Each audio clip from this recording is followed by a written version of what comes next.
So ఈ mould అనేది తీసుకొని ఇక్కడ గీ ఉంది, ఈ గీ అనేది ఇక్కడ అప్లై చేసుకోవాలి. సో దట్ అది ఈజీగా వచ్చేస్తుంది మోల్డ్ అనేది మనకి.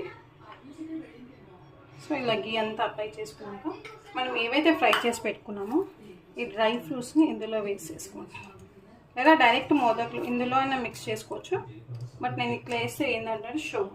సో ఇందులో నేను ఫుడ్ కలర్ యాడ్ చేసి పెట్టుకున్నాను, మీకు ఇష్టం ఉంటే మీరు కూడా యాడ్ చేసుకోవచ్చు, లేదంటే food colour is not good to health, but just video కోసం.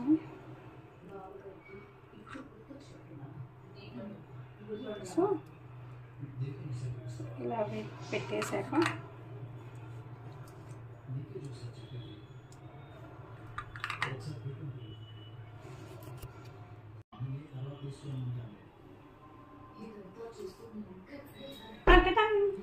మోదక్ రెడీ.